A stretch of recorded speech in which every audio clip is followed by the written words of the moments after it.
Greetings and thank you for joining me today. I'm Dr. Colette Young and I will be leading this course on classroom management with an emphasis on homework rooms. In this asynchronous course, you will learn various techniques on how to direct and manage homework rooms. There are a series of videos, readings, and prompts, and you are expected to complete this course by the date designated in the email that this course was sent in. This is a shared document, so all you need to do is complete everything within the deck and it will automatically save. Each slide has a video of me presenting the material. You will watch those first and then follow the prompts to determine what to do next. Some slides will require to read, sometimes you'll have to watch another video, and sometimes you will also need to respond. Please make sure to go in order of the slides and please do not delete any. If you want to add more slides to elaborate on your responses, you are more than welcome to do so. And also, if you wish to change the format, that's totally fine as well, but please make sure it is readable. If you have any questions throughout this course, feel free to reach out to me via email. Before we begin this course, I really would like to learn more about you. If you could tell me about yourself, including your full name, activities that you enjoy, what your long-term goals are, and also what you enjoy and have found challenging about your time at CSS. My goal is to help improve what we are doing in our school, but also to learn about you and what we can do for you and see if there are any ways that we can make our work also help your future growth. In today's course, we'll be covering various topics. I'll start off discussing transitions, how students should enter, move around the classroom, and leave the classroom. I'll then move on to the tasks that students should be doing and how to manage them in doing those tasks and making sure they get done. I'll then talk about the classroom environment and how we can foster it so that there is productivity. And then lastly, I'll give you some techniques on personal management so that you can be the leader in the classroom. So our first look will be at transitions, the entrance protocol, transitioning what happens during the class and how we can move about and make that smooth, and then the exit for when the students leave and the expectation for when they come in the next day. The entrance protocol to homework room class is what sets the stage for a successful homework room. Students should arrive from their class and get in two lines outside the classroom door. They should be facing forward, of course socially distanced, and then they should wait quietly until they are welcomed into the classroom. Once they get there and everyone is ready to go in, they should go directly to their assigned seats and wait quietly until the next direction is given out. In an ideal situation, the execution of the entrance protocol should be pretty easy. However, I understand that sometimes when you get the students, it's the end of the day and they're tired, they have a lot of energy, and they're sometimes not ready to get going. On this page, you're given a bunch of different scenarios that we have seen where sometimes students need a little more prompting and need a little more direction in what to do so that they can come in to the classroom ready to work. On this slide, please go through each prompt and then where it says insert what you would say and or do here, respond by stating what you would do or what you would say to the student if these different scenarios did happen. Seating charts are really important as they designate exactly where students should be seated. This helps with the flow and helps decrease any behavioral issues. When making a seating chart, you want to mirror the shape of the room on paper. You want to make sure that every student is assigned a seat, and you want to divide the students up with certain intent. You want to make sure that the individuals at the tables that you put students at work well together, but they also won't distract at the same time. Below you will find some samples of seating charts. On the left, you'll see that the tables in the room are grouped together, while on the right, the tables are lined up in rows and columns. Depending on what your classroom is like, you may either keep something like these configurations or you may change it. Just note that whoever is in that classroom most of the time will probably expect that you return the classroom to how you found it. When grouping the students, it's also really important to consider the intent in how you group them. For example, if you have two students who are very good friends and can work silently, then chances are if you group them together, that will be okay and they'll be able to be productive and get work done. If, however, they have trouble getting work done when they're together and get distracted and like to talk to each other, then it's a really good idea to probably separate them. If I was using the seating chart on the left, I would probably make sure they were at separate tables. I would also consider how I placed them. For example, if I placed one student on the left side of one table, then I would make sure to place their friend student on the left side at a different table. That way, there's no way that they could make eye contact or get distracted by looking across the room. I would also consider the groupings of students. I would think about, which students are what we consider high students who probably have information that could support students who may struggle with some of the work. That way they could serve as an unofficial tutor to help the students at their table, or if they had any questions. When drawing out your seating chart, it's most important to have the tables grouped as the actual room looks, and then know where the front is and where the back is. All the extra other furniture is not necessarily necessary unless you want to put it in. Throughout the class, there will probably be some transitions that occur for many of the students. For example, if a student needs to use the bathroom, if that does occur, the student should raise their hand, wait to be called on, and then sign out and leave. Also, you want to make sure that they don't take anything that would distract them and keep them out of the room longer. For example, a cell phone.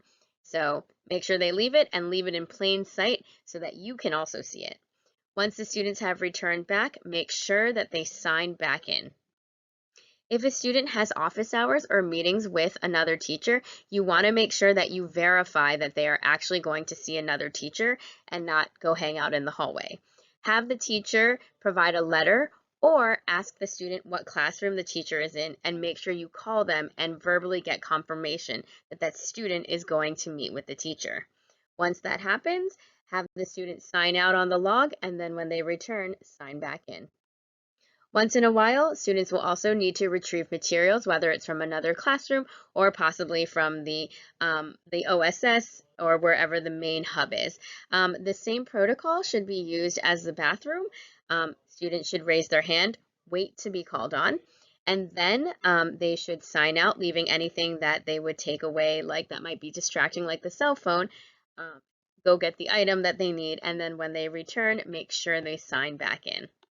When dismissing students, you want to make sure that they leave in a safe manner and that they make sure that everything is cleaned up and as it should be, better than when they came in. Once they have cleaned up the room, you should dismiss them either by tables or rows, or if you want to dismiss individually, one or a few students at a time. This may take a little more time when you first start, but is well worth the investment. Lastly, students should leave by walking, not running, and they should leave quietly, as other classes may be going on.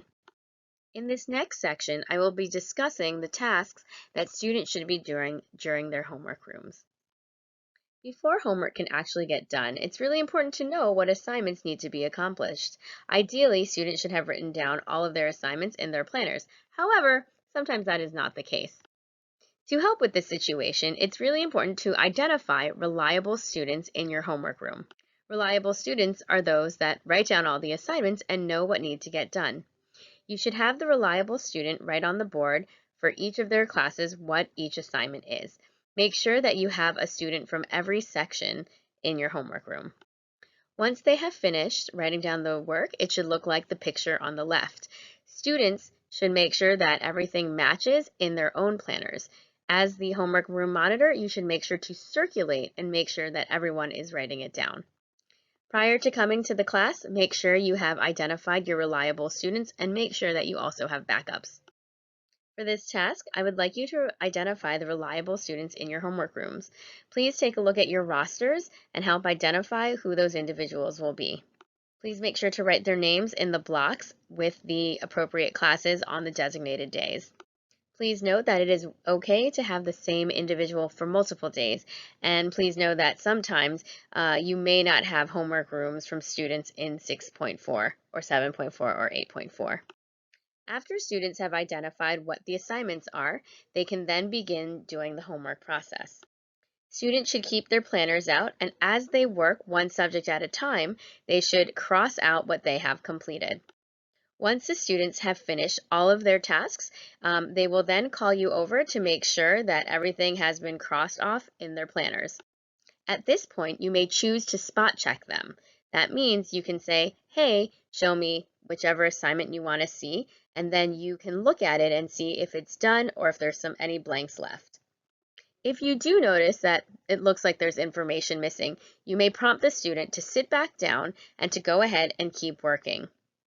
If, on the other hand, the student did complete everything, at that point you can prompt them to take out their silent reading book. Every student should be carrying around a silent reading book. In the event that you need one, please let one of the Sonic staff members know by calling the OSS, and they can bring you one. Now, in order for students to effectively get their work done, the classroom environment needs to be set at the appropriate level. That means the social, the emotional, and the instructional elements of your class affect how motivated your students are to accomplishing the work they need to get done. The students' experience in the homework rooms is typically dependent on the following areas: electronics, sound, and questions. With electronics, there should be no electronics out, no cell phones, headphones, etc. Having too much stimulation can cause them to be distracted.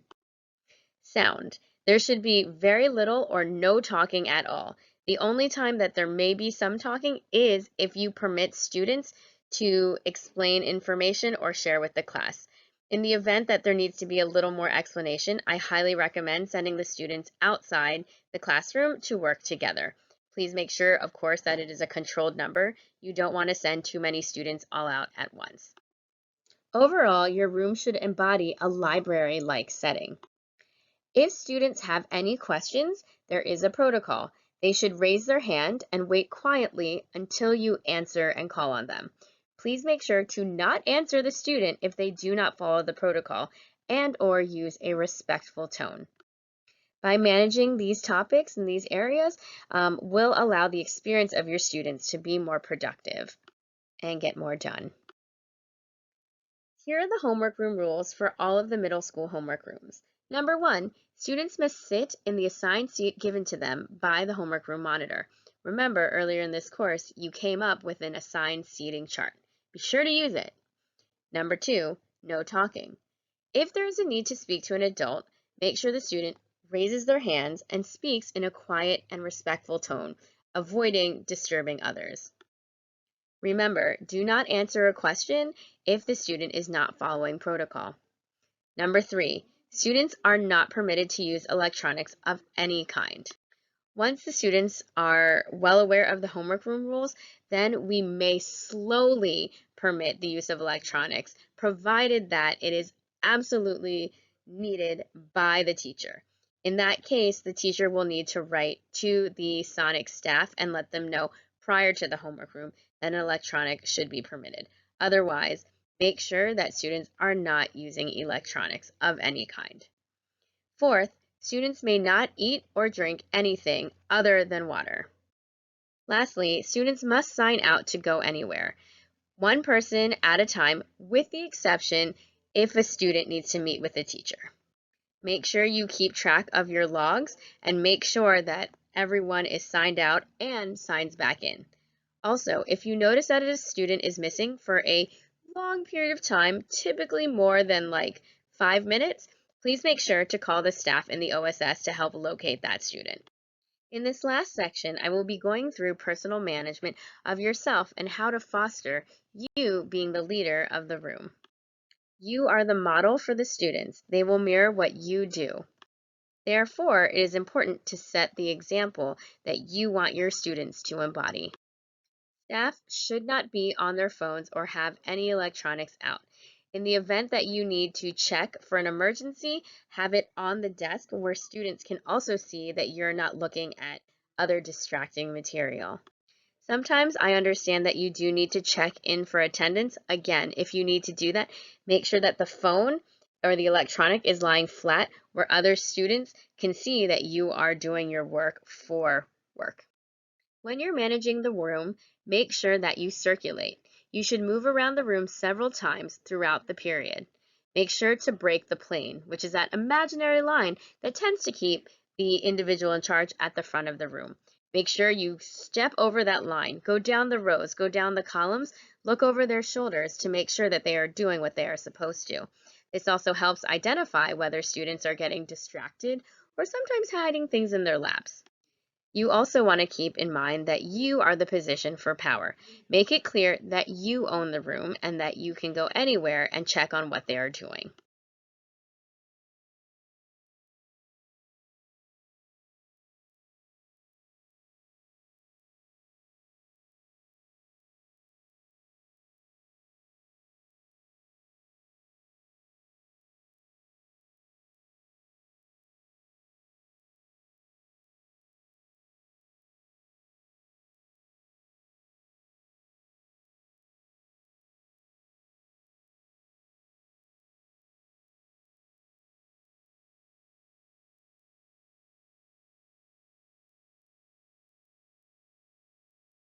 On this slide, you will watch a clip on how to circulate.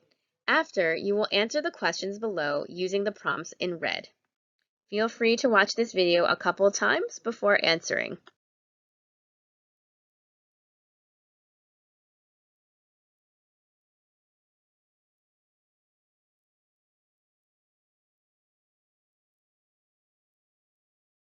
The next technique that you will learn about is called strong voice. When doing this technique, you want to consider a few things. First is the economy of the language. The fewer words you use, the stronger their meaning and the more powerful it is. Two, do not talk over other students or sounds. When you are delivering a message or saying something to them, wait until there is absolutely no other sounds. Three, do not engage. Once you set the topic of conversation, avoid getting distracted or getting knocked off by what the students are asking. Continue on the same topic until you have satisfactorily resolved the topic that you are discussing. Body language is very important. Square up and stand still.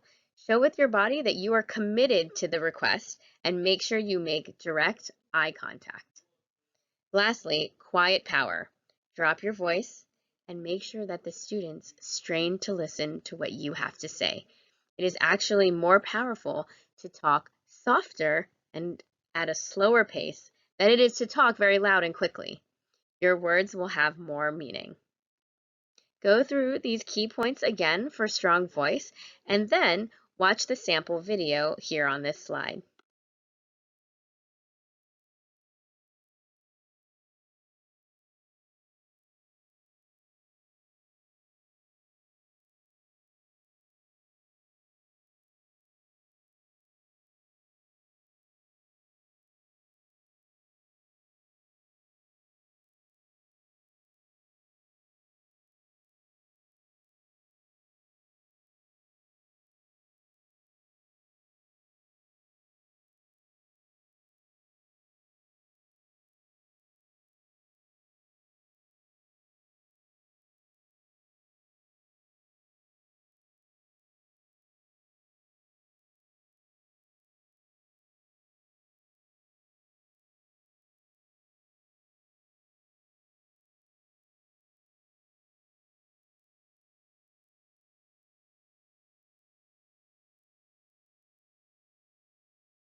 Follow through with consequences when students don't follow the rules.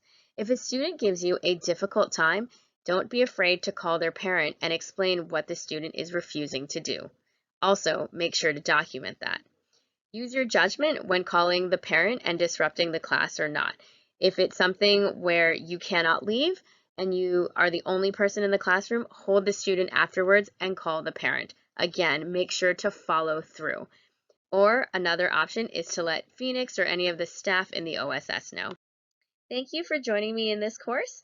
In this space, please answer the following questions, which are feedback questions for me to help make these workshops more effective and help support you. If there's any other comments you would also like to leave, this is the area where you could do it, or feel free to attach another slide. Thank you so much, and I look forward to working with you the rest of the year.